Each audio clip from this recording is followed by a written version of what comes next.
Happy Wednesday! You're listening to Mama Murdered a Podcast. I'm your host, AB.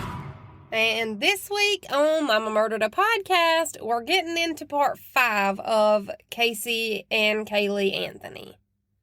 And last week, when I left you hanging, we went over the fact that Casey had finally been arrested. We also went over how all that went down.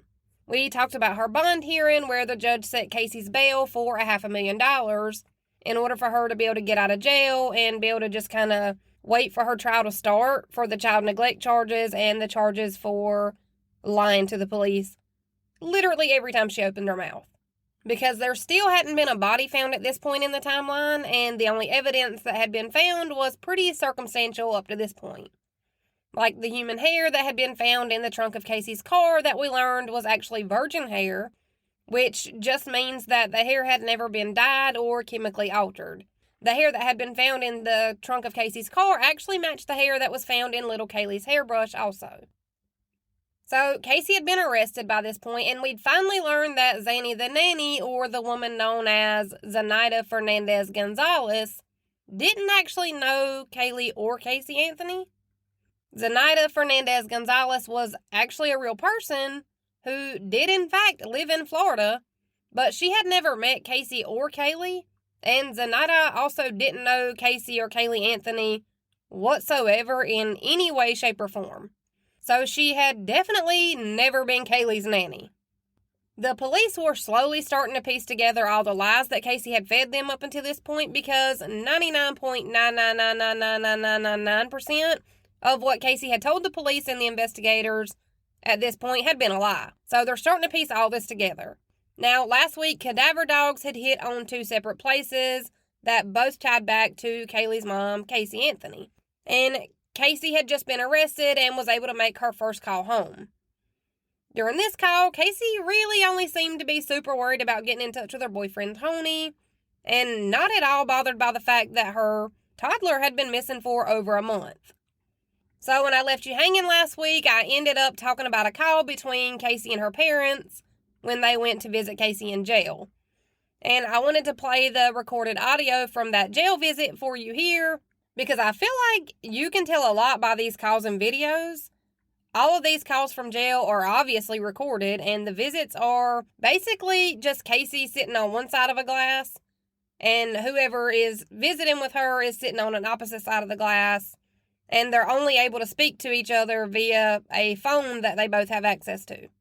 So they can hear each other and see each other, they just can't touch each other. But these visits are also recorded on audio and video, so we're able to see and hear everything that's said on all of these calls and visits while Casey's in jail. And that's where I ended part 4, and that's where we're going to pick back up this week. And now this is part 5 of Casey and Caylee Anthony. So if you haven't already, go ahead and go back a few episodes and listen to the first 4 parts of this series, or a lot of this isn't going to make a whole lot of sense. And even if you think you already know everything about this case, and that you wouldn't really be missing anything in those first 4 episodes, I would still highly suggest going back and listening anyways, because I went so deep on this research for this one, and I'm sure that you'll find information and facts that you did not already know before this.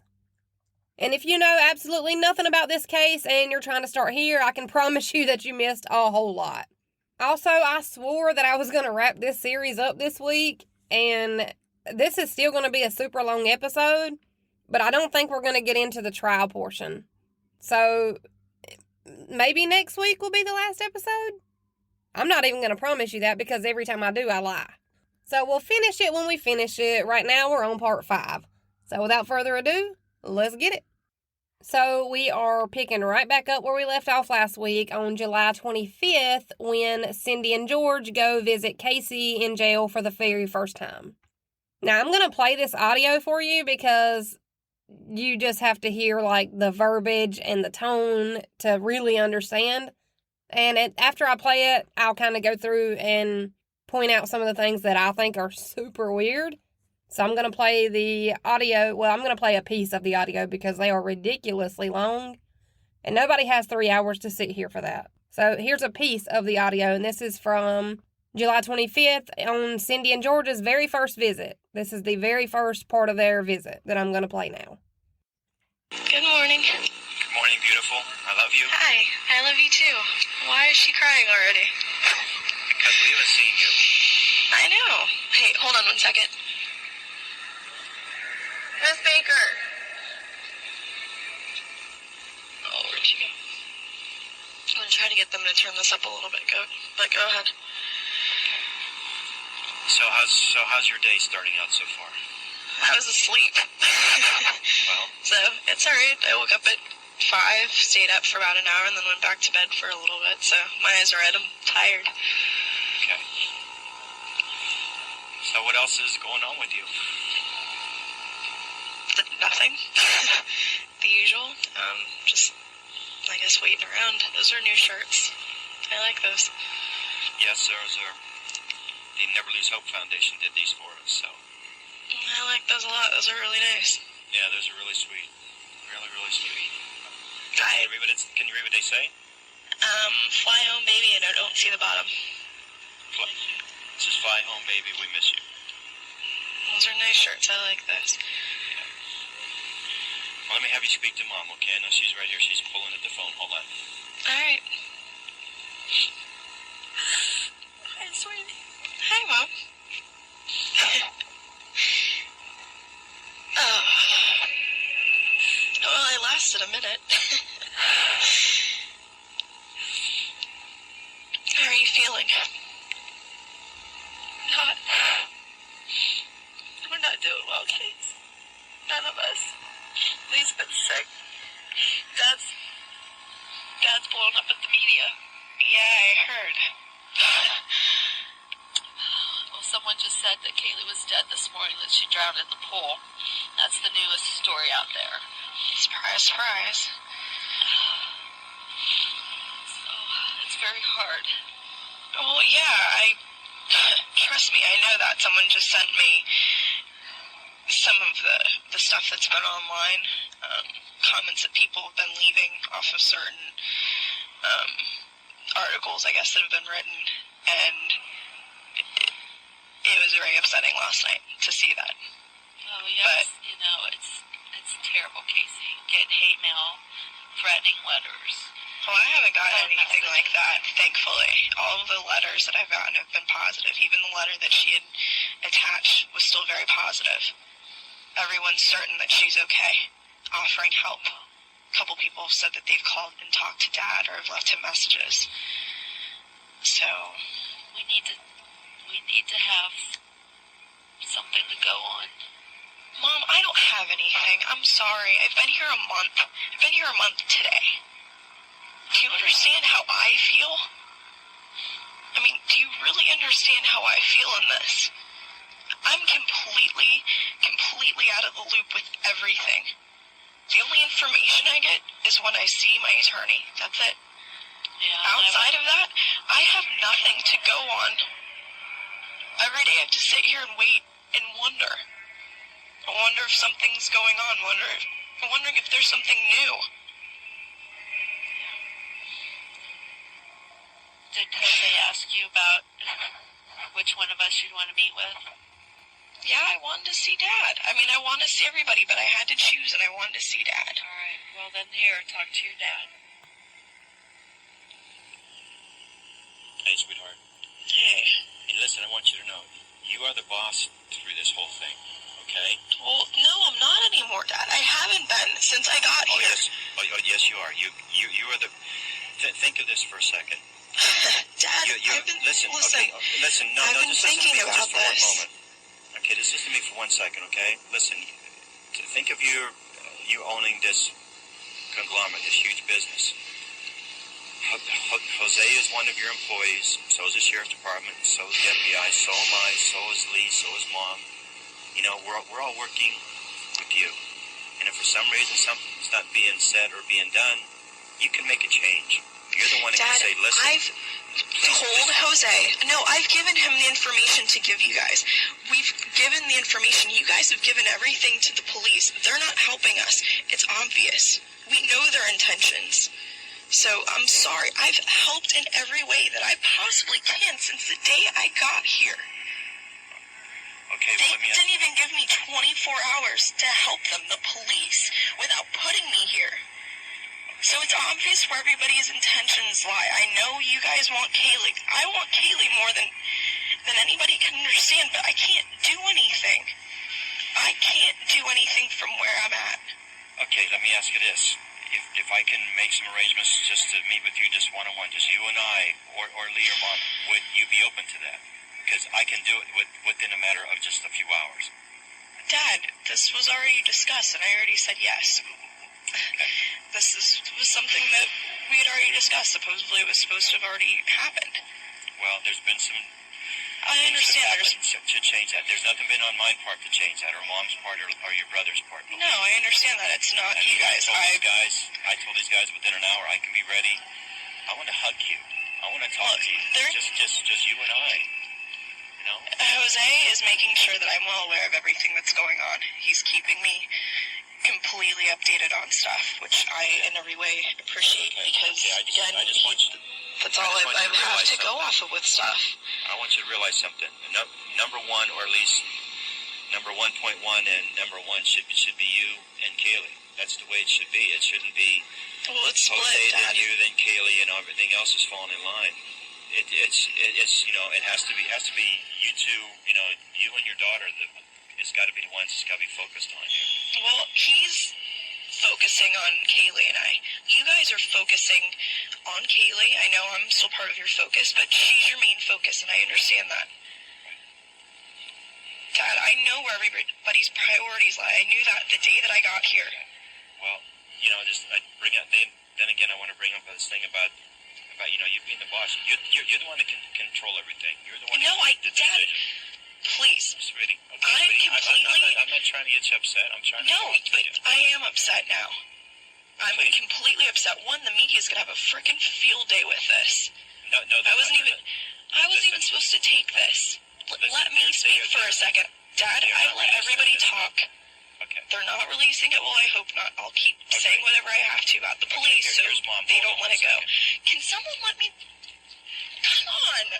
Casey, hold on, sweetheart. Settle down, baby. Nobody's letting me speak. You want me to talk? Then All right, give me I'll listen to 3 you. seconds to see Go, something. sweetheart. I'm not in control over any of this because I don't know what the hell's going on. I don't know what's going on. My entire life has been taken from me. Everything has been taken from me. You don't understand.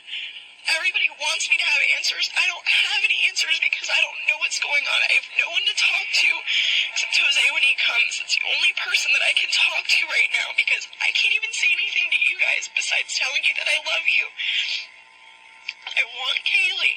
Things like that. And that's not even getting put on the air, which it should be. It's everything else, everything that I'm not saying. That's why I haven't been calling. That's why I haven't been taking calls, because him and I said that we weren't going to do that because I'm trying to make sure that I'm not going to give anybody anything else to throw against me. Even with me giving them nothing, they're still doing it, so... Well, everything's going to go away with you. You'll be fine once Caylee's found. Mom, I understand that. Do you understand my position on this? You guys expect me to have 1,000 answers, and I have nothing. I've been here a month, out of contact with everybody except you guys on the rare occasion that I get to see you, and my attorney. Do you understand? What am I supposed to learn from that? What am I supposed to learn from that? The first week and a half. Yeah, I tried to help you guys backtrack. Again, that's all I could do was backtrack. I can't backtrack on anything. A month I've been removed from the situation. You guys are not understanding my side on this, and I'm sorry. No, I understand. No, you don't, because you're still asking me if there's anything that I can tell you that's gonna help. That I'm the one that can do this. I can't. The opportunity was there that I probably could have helped. I'm trying. I was trying. There's nothing more that I can say or do until I'm home. And even then, I don't know what I can do from that point, but I can at least do something other than sit on my butt all day and read. Okay, before I play this next clip, Cindy says, the news story is that Caylee drowned in the pool and that it was an accident and that you just covered it up. And Casey's like, that's not really surprising. Like, go figure. But then that's the defense that she chooses to go with when it's time for trial. Like, that's not surprising, but that's actually exactly what you're going to use to try to get yourself out of this? Okay. And then the bit where George is like, Casey, you're the one in charge here. You're the CEO of this company. And me and Mom and Lee, we work for you. And Jose, your lawyer, he works for you. And the sheriff's department, they work for you. You're the only one that can change this. You're in control. You're in charge. How weird is that? Like, I just don't understand it. It is so weird. What is she in charge of? Why is it so important that she is in charge? I don't get it. So then there's another clip that I wanted to play. It's a lot shorter actually, but just listen. You'll see. Casey, I want to ask you just a couple questions. Good. I know the pictures with Caylee in Zanny's apartment. Is Zanny's apartment the ones with the drums? She had a drum set, yes. The one in the picture.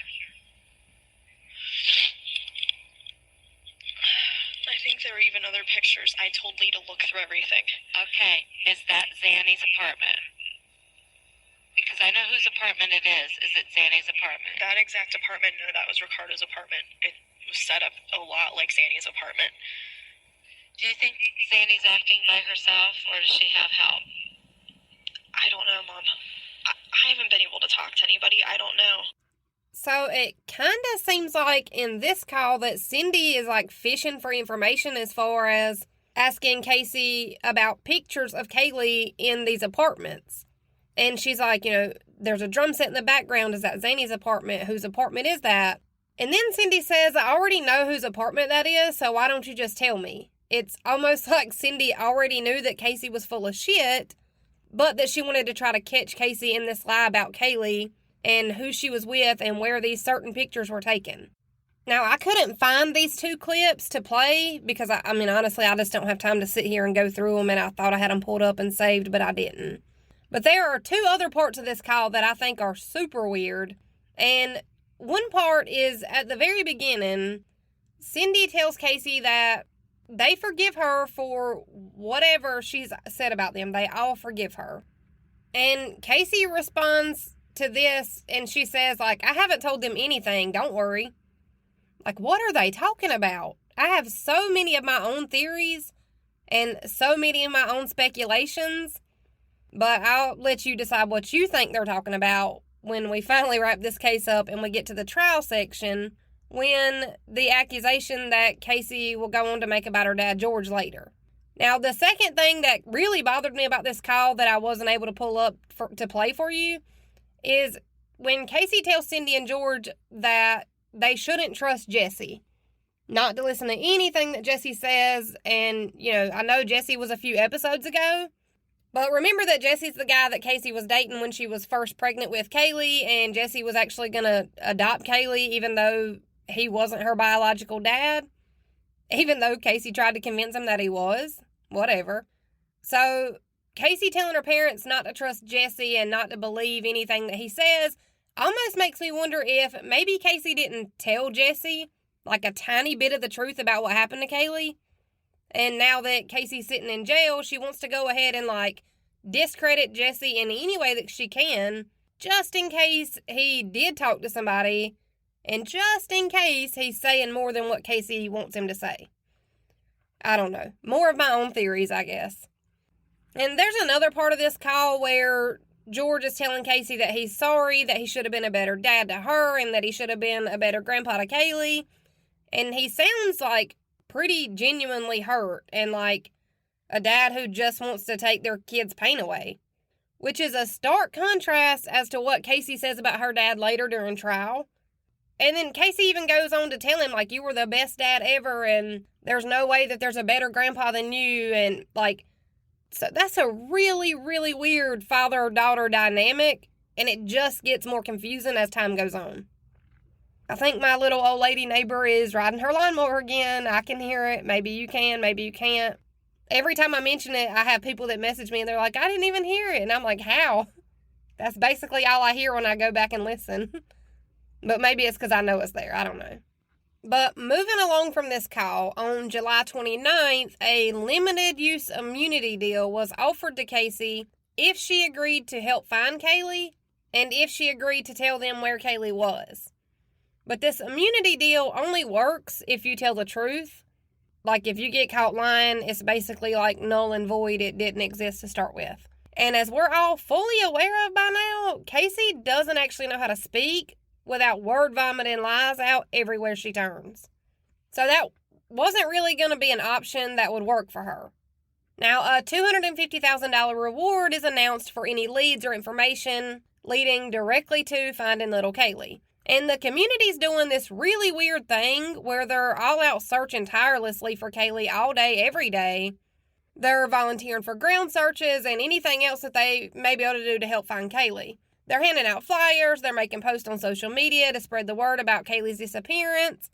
But then in the same breath, the public is also harassing the shit out of Cindy and George. Because the entire community had already decided that Casey was guilty as far as the court of public opinion goes. Therefore, the community is also associating Cindy and George with Casey's guilt in their eyes. And people were going hard at everybody in the Anthony family because in Florida, they have it's either like a sunshine state law or a sunshine state rule. Some shit like that, something about a sunshine. But it basically just means that information about ongoing cases or cold cases, any trial dates, new trials, newly found evidence or discoveries, all of that can be viewed by anyone that lives in the state of Florida. So it was all public record, which means that as soon as something would happen, either with Caylee's case or pertaining to Casey's, trial in jail, all that, everybody in Florida knew that it was happening as soon as it happened. And people were most definitely keeping up with each and every tiny bit of movement in this case. And thanks to that law that allows public access to basically everything, it was just making it so much worse on Cindy and George. Because Casey was still sitting in jail at this point. She wasn't having to deal with the wrath of the court of public opinion. And people were literally standing outside of Cindy and George's house with signs and screaming at them saying that they were baby killers. And all of this is happening while Casey's in jail, somehow still avoiding the shit show that she caused, while her parents take the brunt of the harassment. And now that the public knows that Zanny the nanny had never been Caylee's nanny and that she didn't even know Casey or Caylee at all, the public and even some of Casey's friends and family were starting to wonder and starting to speculate that maybe Zanny the nanny was actually like a code word or a phrase that Casey would use. And they kind of speculate that Casey might use this phrase when she drugged Caylee and gave her Xanax. And it's said that they think that Casey would give Caylee Xanax to knock her out and to be able to go out to clubs and party and drink and stay out with friends as long as she wanted. She'd be able to go out and shit and basically do whatever she wanted without having to need a babysitter or a nanny. And if Caylee was knocked out on Xanax, then, that really wouldn't be hard to do. And the street name for Xanax is Zanny. So, Zanny the nanny might have been Xanax the nanny. We don't know. And aside from the theories of Zanny the nanny being a code name for Casey giving Caylee Xanax to knock her out, there are online sleuths and armchair detectives like myself who were actually looking up names of the neighbors surrounding the Anthony house. And they were able to find that one of the Anthony's neighbors' name was actually Zenaida Almodovar. I don't know about that last name, y'all. And then they were able to find that there was another neighbor named Peter Gonzalez. So the theory here is that Casey likely just merged the first and last names of two different neighbors to create one fake name. And according to the A&E page that I read, there were 22 people on the American U.S. Census who were actually named Zenaida Gonzalez. So what are the odds that Casey would just randomly choose this name, which seems to be super rare and random and even kind of unlikely to be a real person? And then it turns out that there is actually a person by that name who also just so happens to live in Florida. But it was someone that Casey didn't know. I don't know, that seems like some kind of higher power being like, nope, not today, bitch, not today. Because I really don't think that Casey thought this fake name through. she could have chosen, like, Susan Smith, Ashley Jones, Brittany Green, like, the most basic name that there would be, like, hundreds of thousands of people with that same name. But no. She had to go with Zenaida Fernandez-Gonzalez. And don't forget the hyphen. But I really think that Casey thought that this fake nanny and this fake name would work to get her out of all this shit that she created. Like, I really think she thought that would work. And with everybody being so focused on Casey and what was happening with her, Cindy felt like she needed to get some outside help because in Cindy's eyes, everyone was too focused on Casey and having her behind bars, and Cindy felt like it was kind of taken away from the search for Caylee. Even though searchers were out doing everything they could possibly do, which the harassment of Cindy and George wasn't helping the situation whatsoever, but they were searching for Caylee nonetheless.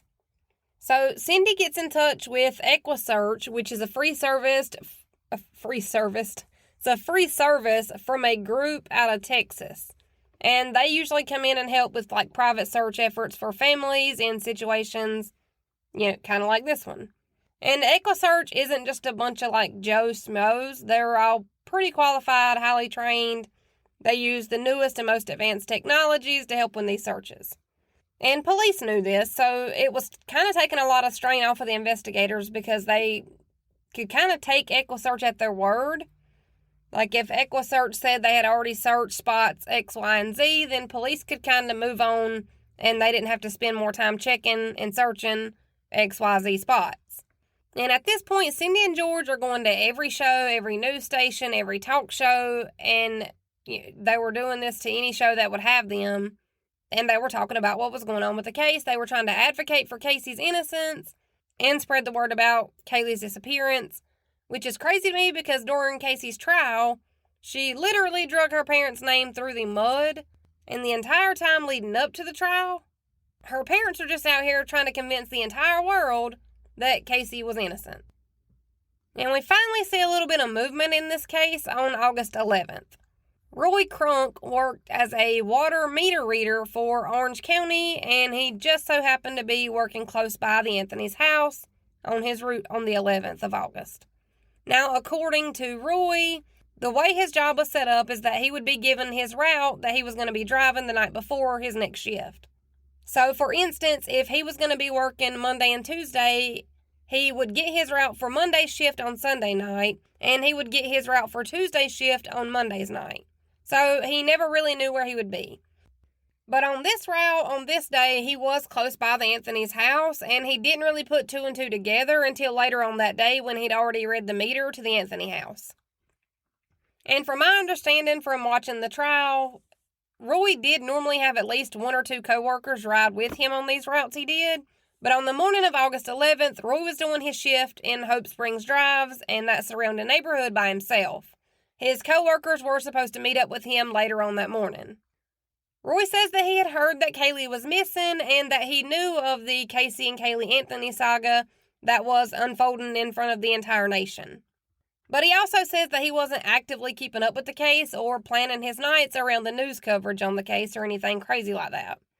He basically knew that there was a missing toddler and a top mom behind bars. We can thank Nancy Grace for coining that term. Now, Roy didn't even realize that he had checked Anthony's water meter until he'd already done it later on in his shift. Like, he didn't realize it until later on in his shift. But on August 11th, Roy Crunk pulled off the road. He got out of his company county-issued truck, and in between his meter stops, he had to pee. And he just went into the woods to piss. And sometime between the meters that he'd already read that day and the time that Roy had stopped in the woods to take a leak, his co-workers had already met up with him. So Roy's a guy, I feel like this isn't weird at all. He can just stop in the middle of his route and kind of pee wherever. As long as it's kind of a spot in the woods where he can have the most privacy without anybody really being able to see him. I don't see what the big deal is. Men do it literally all the time. So after Roy relieves himself in the woods, he just kind of looked around, kind of scanning the area around, where he was standing, and he saw something in a bag. Now, this bag looked out of place, and it looked like it didn't belong in the woods. Roy also thought that he saw what looked like a skull laying near the bag. But at the same time, he wasn't sure if it was a human skull. And then at about the same time that Roy thought he'd seen a skull in the woods and a weird-ass bag that was just out of place that shouldn't have really been there, Roy's co-workers had also stumbled across a dead rattlesnake. And men will be men, so the skull in the weird bag kind of took a back seat, and this dead rattlesnake was now the focus. The guys had even taken this dead rattlesnake back to their office to show it off to the other co-workers of theirs. And Roy did kind of mention to his co-workers that he thought he'd seen something that kind of looked like a skull in the same area where they'd found the rattlesnake. And later that day, after Roy thought he'd seen a skull in the woods, he did call the non-emergency line for Orange County law enforcement to kind of tell him that he thought he'd seen something. And Orange County Dispatch told Roy that he'd need to call the crime line hotline. But after taking Roy's tip and information, Roy never really heard back from the crime line hotline or the Orange County law enforcement that he called. Which doesn't surprise me considering what just happened with me and this 2-year-old who I still cannot find out what happened to. So on the next day, Roy called Orange County's non-emergency line again to see if, they had sent anybody out to check on what he'd reported and, the fact that he thought he'd seen a skull in the woods. And in one of these calls, Roy even tells the dispatcher, I'm not saying this has anything to do with that little girl Caylee that's been missing, and I'm not saying that it's her, but I am saying that it's right near the Anthony house, and it looked like a skull from what I could tell. So even Roy was like, I don't know for sure what it is or what it's related to, but you might want to send someone out to check just in case. And Roy says that he never really got more than 20 or 30 feet away from the bag and what he thought looked like a skull. Now, after Roy tells them while he's on the phone with them on August 12th that he doesn't know what it was, that it, he didn't touch anything, and that it just didn't look like something that should have been in the woods, the dispatch tells Roy that the area that he's talking about had already been searched. It had already been searched because it was so close to the Anthony's home. But then they tell Roy that they'll send an officer out there again to look around and just double check. And supposedly they did send an officer out on August 12th. The officer looked around but didn't see anything. And again, Roy called the number that he'd been given by the crime line hotline, and when he called this number, he was told that after he called that law enforcement would send out an officer and that these officers would meet with Roy on the road next to the location of the skull so that Roy could, take them and show them where he thought he'd seen the skull in the woods behind the Anthony's house. Now, when Roy met up with these two officers, for whatever reason, the officers didn't actually have Roy walk them into the woods and physically show them where he thought he'd seen something suspicious and something resembling a skull. The officers just basically asked Roy to point them in the direction of where he thought he'd seen something. And the ground was wet, and one of the officers, slipped and fell, and then he was kind of annoyed and aggravated, probably embarrassed, and the officers basically told Roy that this was a location that was known for people to throw trash out at, and that it was just likely a bag of trash that he'd seen in the woods, basically just to drop it. They didn't go any further into the woods, so at this point, Roy had called to tell the police that he thought he'd seen something suspicious that may be related to Caylee being missing, and all 3 times, the police haven't even taken 5 minutes to walk with Roy into the woods. So, eventually Roy's just okay, they obviously don't care if it's related or not, and he kind of lets it go and he doesn't call back for a while. And I'm just now realizing that I played you the wrong clip at the very beginning of this episode. I guess that's what happens when I wake up at 7 a.m. I'm not sure how that even happened.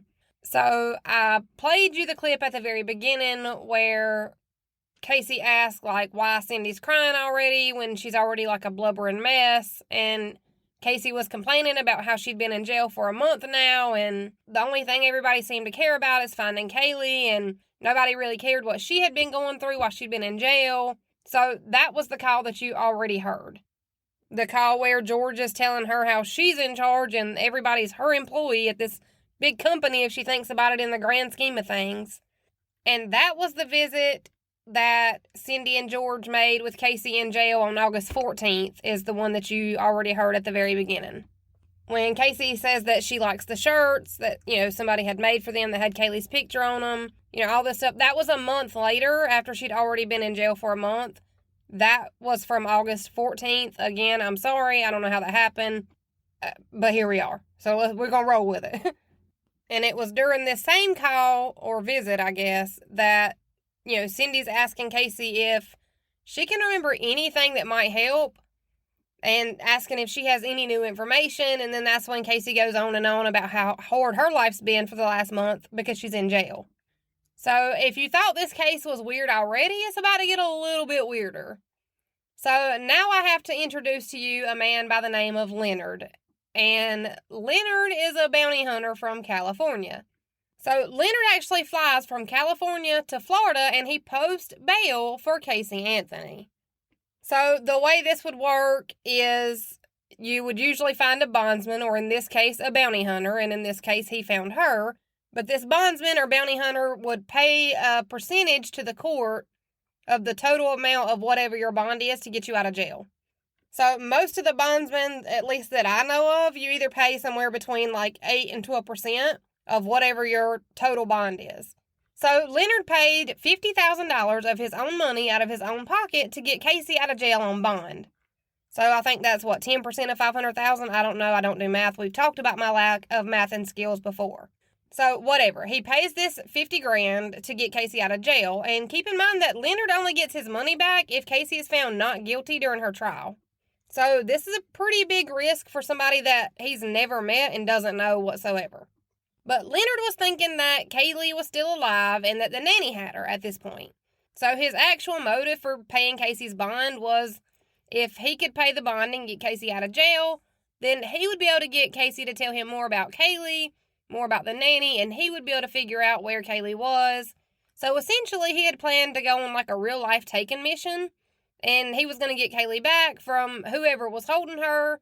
And once he found Caylee, Leonard would be able to collect the $250,000 reward that was offered for any information leading to Caylee's whereabouts. So essentially, he only got Casey out of jail on bond for his own financial gain. That's just me calling it like I see it. So after Leonard is able to pay Casey's bond, she's released from jail and she's taken straight to her parents' house. And the night that Casey was released, Leonard is at the Anthony house with Casey, Cindy, George, and Casey's brother Lee. And according to Leonard, some weird shit happened while he was at the Anthony house. Leonard says that there were multiple pizzas delivered to the Anthony's house that night, but not just multiple pizzas all at once. They were coming like one by one. And when Leonard finally asked, why do y'all keep ordering so many pizzas? The family basically told him they don't know who was ordering the pizzas and who was sending them to their house, but it wasn't them. So, laced pizza be damned, because they had already eaten a bunch of this mysteriously paid for pizza. And they'd eaten it before anybody finally told Leonard that they didn't know who was actually sending the pizzas. So, thankfully, the pizzas weren't laced with some kind of drug that kills you instantly. And Leonard was there to try to find Caylee, and that's what his plan is. Now, he's not supposed to be talking to Casey about the case, but that's literally the entire reason he got her out. So, of course, that's what he does. Now, also during this short time period that Leonard was at the Anthony home, Casey told one of Leonard's security guards that she didn't realize that this case would make her a celebrity.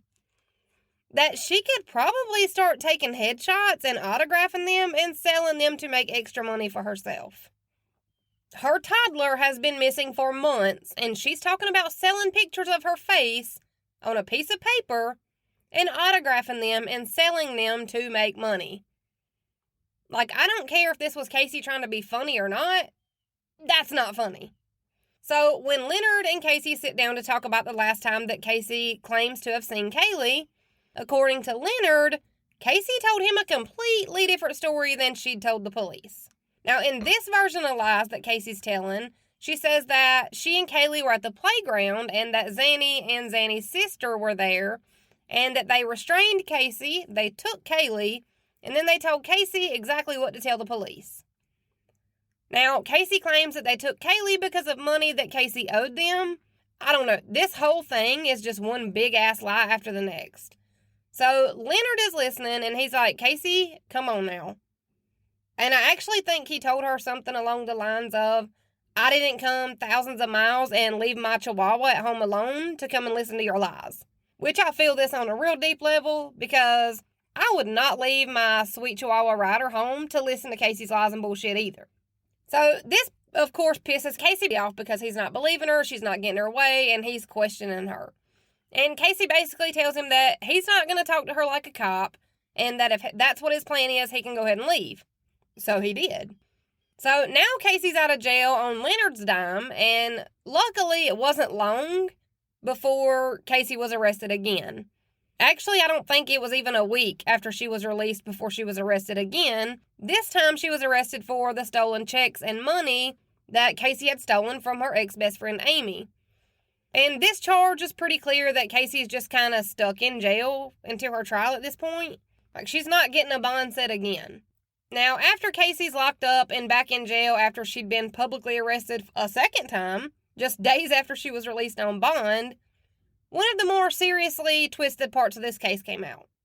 And there are multiple different twisted parts to this case, but this one's more along the lines of like, oh my God, I can't believe this happened in real life type of things. So after Casey was arrested again for the second time, the real Zenaida Fernandez Gonzalez also filed a lawsuit against Casey for defamation of character, because Casey had thrown Zenaida's name out there for the entire world to think that this is the Zanny the nanny that had kidnapped Caylee. And the fact that this name was actually Zenaida Gonzalez made her life miserable. Zenaida said that Casey had ruined her life. People didn't trust her to be around their kids. Like, she was having a hard time with work, and basically everywhere she went, people already knew her name, and everybody was kind of questioning her on if she knew what happened to Caylee, or what she'd done to Caylee, or why she would take Caylee. And I can see how this would happen, especially with a case that was this publicized and this well covered by media and news outlets. And even though for years I had thought that this was just some name that Casey had pulled from thin air, remember that she had also Googled this name weeks and even months before Caylee ever went missing. I told you that in part 1. I told you to store that little nugget of information, but I'm sure some of y'all got bad memory like me. Here's your little reminder. And those searches had been done on Casey's user profile using the Firefox search engine, and Casey was the only one in the Anthony house that was known to use Firefox as a search engine. These searches were also done long before anyone knew that Caylee was missing, and even long before Caylee had last been seen alive. And if you'll remember, the searches that were made on Casey's computer under her user profile were for the name Zenaida Fernandez Gonzalez in Jacksonville, Florida, and the age of Zenaida. I don't remember the age right off the top of my head, but it was Zenaida's actual age at the time that Casey had made those searches. And it seems like Casey had kind of picked this name because it was a real person, and because she knew that this would take the focus off of herself if she could just find someone else to blame Caylee's disappearance on.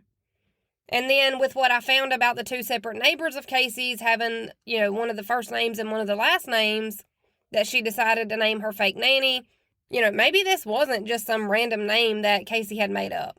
Maybe she had just used those two names and combined them, kind of shoved them together to create, Zenaida Fernandez Gonzalez, who would be her imaginary nanny and her scapegoat to blame her daughter's murder on.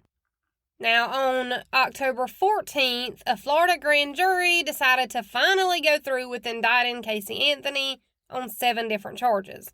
And that's just the charges that the grand jury decided about Caylee's case. That's not even covering the charges against Casey that Amy was bringing forward in relation to the stolen money and checks, or the charges of defamation about Casey using Zenaida's name in her web of lies. So some of the charges that the grand jury decided to indict on were child neglect, murder, and of course lying to the police. But keep in mind that Caylee's body still hasn't been found yet. They just knew that Caylee was likely dead and that Casey was likely responsible, or at least involved in some way at the very least. So they were still going for murder even with no body. Usually there's a no body, no crime thing, but I guess not in this case. And I'm going to skip ahead a few months because this series has gotten out of control in length. and I feel like I'm losing some of y'all in the details. So I'm trying to just pinpoint the major things and skip over all the small stuff. But then I feel like the small stuff is what makes this case so crazy. I don't know. Let me know. Let me know what y'all think. So we're skipping ahead a little bit to December 11th of 2008.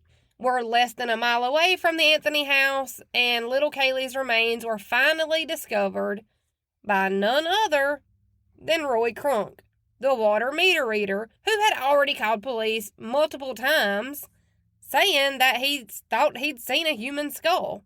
So on December 11th, Roy was working his route, and he just so happened to be on the same route where he thought he'd seen the skull before back in, July? And for whatever reason, Roy decides that while he's on his route, he decides to get out of his truck and walk through the woods just to see if that big gray canvas-style bag and what he thought looked like a human skull was still there. And lo and behold, it was. All of it was still there. And Roy at this point had already tried getting in touch with the police multiple times, and he'd been told over and over and over again that this area had already been searched and that it was likely just trash that people had thrown out. And I don't know if Roy's curiosity got the better of him or what, but when he saw that everything was still there, Roy picked up a stick that was laying around on the ground, and he tried to pick up what he thought might be a skull. And during Roy's testimony, he said this about finding the remains of Caylee Anthony. Roy said, quote, "I was standing behind it, so I was looking at it from behind, and I still didn't think it was real. So I very gently took a stick and put it into the right eye socket, and I gently pivoted it up and looked down, and I realized what it was. And I sat it down as gently as I could, and I went up and called my area supervisor." Now, Roy gets a lot of shit in this case from a lot of different people and a lot of different angles. But we have to remember, at this point, he had tried to let police handle this. He had tried to report what he thought he kept seeing. He had told them it was something suspicious. And he had tried to do things the right way. But after being told you're crazy so many times, I think I would want to know what it was too.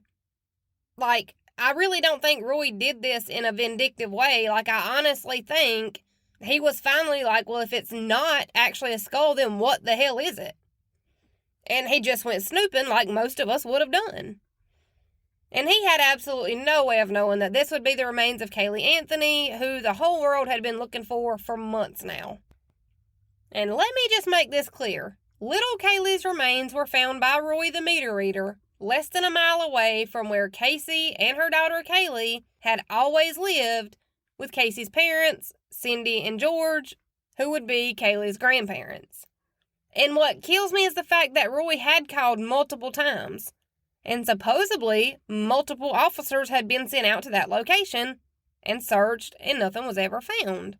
And Roy was told over and over and over again that that specific area had been searched by law enforcement. And remember that Cindy Anthony had even brought in EquiSearch, and they're all trained professionals, and they'd searched for Caylee in that area too. So how her remains weren't found sooner, being that it was less than a mile away from where she lived, is beyond me. Especially considering that her remains were found just 20 feet or so off of the road. Because you would think that police would search the area around the house where Caylee lived, and you would think they would have searched that area first. You would also think that they would have did a very specific grid search to be able to search every square inch of that area. But I will say that I live in South Carolina, and we get hit every year with at least a Category 1 hurricane. So I do end up having to follow the paths of all these hurricanes to see how likely we are to get hit in South Carolina. I will also say that Florida always gets it a lot worse than us. And I know that because I do have to track the hurricanes and the damage and how far they are from us, and, if they've dropped a category or picked up speed or, what have you. So I could imagine that standing water would be in those areas in the months of July, August, September, October from either hurricanes or rains and thunderstorms coming off of these hurricanes. And that could possibly cut into the areas of where police and searchers were able to go safely. And I also know that there were a few different hurricanes that were pretty rough on Florida in those years, especially 2008 as far as flooding goes and things like that. So that could have also played a part in taking so many months for Caylee's body to be discovered, even though it was so close to the Anthony house. But regardless of the reason it took so long, it did take months to find Caylee.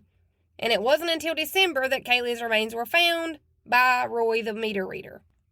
Now, this time, I'm assuming Roy was like, I'll have somebody else call since they obviously don't take me seriously when I call. So Roy got his supervisor involved this time, and he had his supervisor call 911 for him. And it would take about a week before the autopsy was done to be able to either confirm or deny if the remains actually belonged to Caylee Anthony. And sadly, as we all know, the remains were confirmed to be Caylee. Now, Casey is still in jail at this time, so she learned about the discovery of a small child's body being found so closely to her parents' house while she was still in jail. And Casey found out about the body being found about an hour after Caylee's body had been discovered. So no one had even had time to even confirm if the remains that were found were Caylee or not. So, of course, that would also mean that Casey learned about the remains being found before the autopsy was done to be able to say definitively that the remains were actually Caylee. So I'm not sure if the people that were working inside the jail were planning on telling Casey about Caylee's remains being found, like alone in a room, or if they had kind of planned for things to play out the way that they did.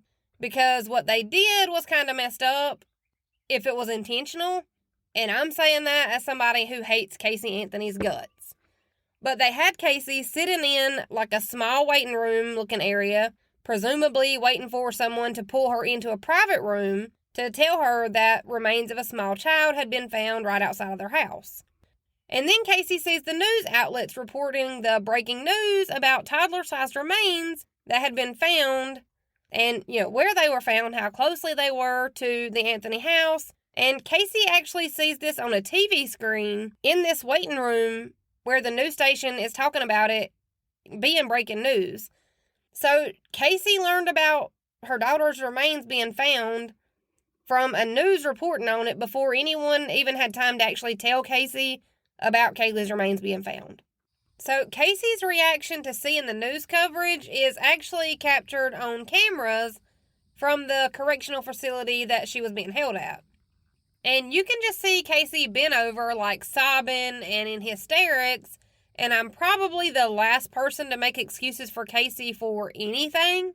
But a lot of people criticize Casey's reaction to the news about the remains being found, and they say, like, oh, no one knew who the remains belonged to yet, and Casey was crying like that because she already knew it was Caylee, and she knew that because she was the one that put her there, and that she was crying because, she would be caught for sure now. But in all reality, what other conclusion could she really make? It was obviously reported as a child or toddler-sized body that was found. It was obviously reported as being less than a mile away from where Casey and Caylee had lived. Like, who else would it have been? The most likely assumption to make is that it would be the body of little Caylee Anthony. Whether Casey had been the one to put her there or not isn't what I'm saying, because I definitely think she was involved in one way or another. I'm just saying that jumping to that conclusion that the remains were Caylee wouldn't really be a hard conclusion to get to. A forensic team of investigators scoured the area where Caylee's remains were found in hopes that they would be able to recover the entire skeleton of the body. Because they'd only been able to find, like, the larger bones and things like that, but they needed to try to find the entirety of the skeletal remains. It's even been reported that some of the bones that were recovered were no bigger than your pinky finger, which, again, I'm just trying to drive home the fact that this was a toddler. Some of her bones were smaller than your pinky finger. Like, look at your pinky. Look at it right now. That is tiny. And they were able to recover nearly all of the skeletal remains, with the exception of some of the tinier bones in her ankle and wrist and places like that where, the bones would have been the smallest and the hardest to locate. But they did find the majority of the remains. And by the time Caylee's remains were found, her body was completely skeletonized. And it was later said that you could have looked like a few feet in either direction and missed Caylee's remains, which has to be what had happened. And that just tells me, again, that police didn't do a grid search during the process of looking for Caylee, and if they did, they didn't do one within a 1-mile radius of where she actually lived, which is kind of disturbing. Because the Anthonys lived on Hope Springs Drive, and Caylee's remains were found on the corner of Hope Springs Drive and Suburban Drive. And her remains were found only about 20 feet off the main road, like I said, and the way that it was kind of worded is kind of like you would have had to have pulled back vines and brush and bushes to even actually be able to see Caylee's remains. Now, scattered around Caylee's remains were pink glittery letters that spelled out a phrase like, "Here comes trouble," or "big trouble," or, something along those lines. And those letters likely came off of the shirt that Caylee had been wearing when she was murdered. They were also able to recover the shorts that Caylee was believed to be wearing, and those shorts were labeled as a 24-month in size. Caylee's skull, which had the hair intact, along with one of Caylee's leg bones, were found behind a big wooden log. There was also duct tape found on the skull when it was recovered. Now, there are a few different things laying around at the crime scene, which included a Disney bag that was never able to be tied to anyone or even ever able to be proven to be related to this case at all. That could just be because it's Florida and Disney and Universal Studios go hand in hand, and Disney is everywhere in Florida. Or it could be something that's important to this case and we just don't know how it fits in still. Even all these years later, this bag has never been able to be tied back to this case definitively. Now, inside of this bag was a Gatorade bottle with some kind of liquid inside, and it also had a syringe. And after these two items were tested, it came back as a cleaning solution, and this cleaning solution did contain trace amounts of chloroform. And if you remember, there were trace amounts of chloroform found in Casey's car in the trunk. But again, this was never actually able to be definitively tied back to Caylee Anthony's death. Now, Caylee's body had been put into 2 separate trash bags, and then those 2 trash bags had been put into another, canvas-style material laundry bag. And even though Caylee's body had been put in 3 different bags, animals had still been able to get to her body and dig through the bags to get to the bones. And that assumption was made due to the way that her remains were scattered about in the area. It's believed that animals are likely responsible for how Caylee's body was removed from the bag and scattered about. And they were pretty well able to say this for sure just because of the bite marks and claw markings that were found on the bones. And also the way that the remains had been scattered. They were all within a 30 feet radius of where the actual body was. There were also remains of pieces of what was left of a child's diaper found nearby, which again just really puts into perspective how small a 2 or 3-year-old really is. Young enough to be in diapers still.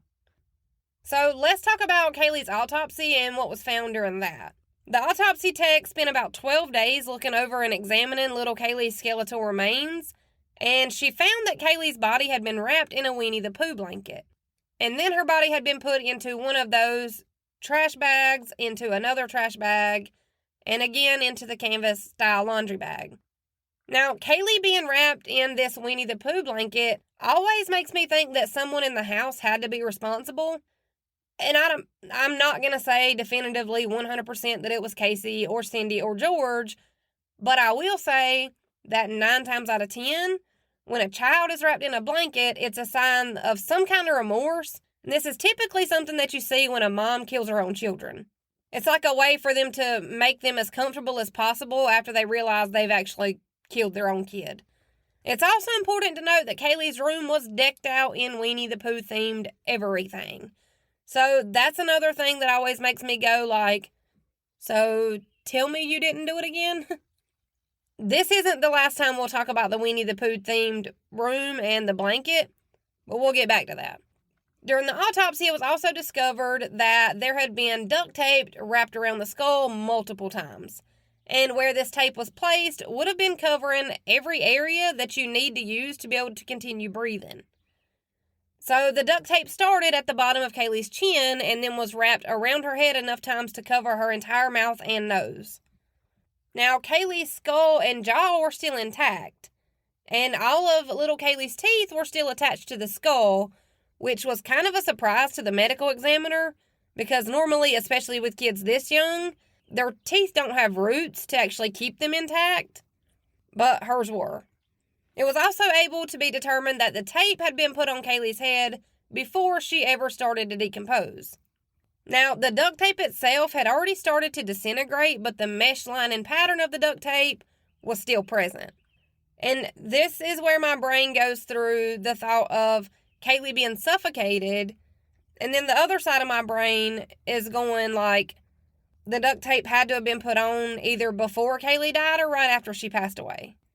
But if the duct tape would have been put there after she had already passed away, then why would you need to wrap it around her head 3 different times? You wouldn't really need duct tape at all. And aside from that, there are no signs of trauma that were ever found on Caylee's bones. Now, the duct tape being wrapped around the skull multiple times led the medical examiner to rule the manner of death as a homicide. Even though there had been pretty extensive testing done, there was still no trauma that was found on the bones of Caylee. And the manner of death was ruled as a homicide because the duct tape didn't put itself there. Why would you need to wrap duct tape more than once around the skull if the child was already dead? You wouldn't. Which leads me to think that whoever put the duct tape on Caylee put it on while she was still alive, and then maybe this was their way of trying to run with the story that she'd been kidnapped. But hey, that's just my opinion. Now, the autopsy results wouldn't be released to the public until June 19th of 2009. And no cause of death was ever able to be determined, probably because a cause of death has to be proven by science and fact. And the manner of death can kind of be like whatever the medical examiner believes is the manner in which the person died. So Caylee's cause of death was not able to be determined, but her manner of death was believed to be a homicide. And, the medical examiner kind of said the same thing. The duct tape didn't put itself there. And like I said, you really wouldn't need to wrap duct tape around a toddler's head multiple times if they were already knocked out or dead, because they really wouldn't be fighting back. But you might have to wrap the duct tape around a toddler's head multiple times if you're going to go with the lie that a make-believe nanny kidnapped your child, and then you need to make this lie more believable now. That's all I'm saying. There were also no drugs ever found in Caylee's system, which I thought was interesting. And like I said, there was no trauma found anywhere on Caylee's body, so there was no physical reason that could be found as to how she died. But the evidence of the duct tape and the fact that the body was put into 3 different bags and then hidden in the woods led the medical examiner to believe that someone did murder little Caylee.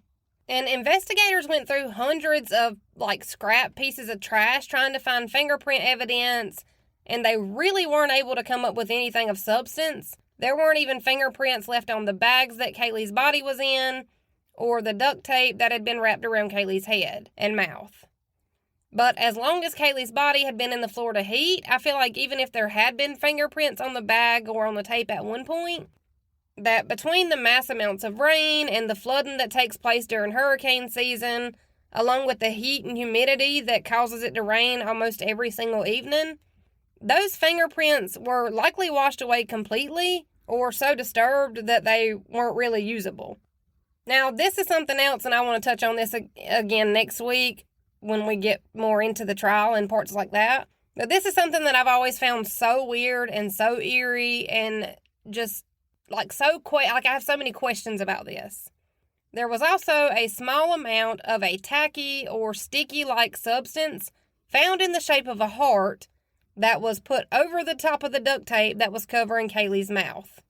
This led investigators to believe that the residue, this tacky, sticky residue, was likely from a small heart-shaped sticker, especially because there had been a sticker in the shape of a heart that would have matched this little sticky imprint that was found nearby Caylee's body.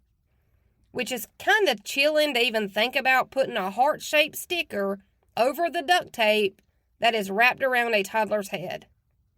And like I said, this wouldn't have been full, straps or strands of duct tape that had been left after this long of the decomposition state. The only thing that was really left, like I mentioned, was that mesh-like pattern of tiny strands that hold the duct tape together that make it so durable. And the fact that there was no DNA and no fingerprints pulled from either the duct tape or the bags is kind of wild to me. which maybe it did have fingerprints on it or DNA on it months ago when Caylee's body was first put there. But with the weather and all the rain that Florida gets, and, it could have just been saturated or washed away. And because of the rain and humid temperatures that Florida does hold, this sped the decomposition process up tremendously. And there had been a few of the back ends of hurricanes and tropical storms that had hit Florida in the months that little Caylee's body was laying outside. Now, I think I want to stop here because I'm about to get into the parts of the autopsy where we learn about vegetation and plant life growing through her skeletal remains. So that's going to be a lot to dive into. So I think this is a good stopping spot. And I'm not even going to try to promise you when I might be able to finish this, because it seems like the more I look, the more I find, the more I feel like I don't want to leave it out. Because a lot of this is stuff that I've not heard on the regular podcast that I listen to. I've heard her daughter was missing for 31 days, and then she was found, and then she got off, and that's basically it. And there's just so much more to this case. So I think I'll wrap it up here. If you're not already, go follow me on social media. I've heard I'm kind of funny. You can find me on TikTok at Mama Murdered a Podcast. You can also find me on Facebook at Mama Murdered a Podcast.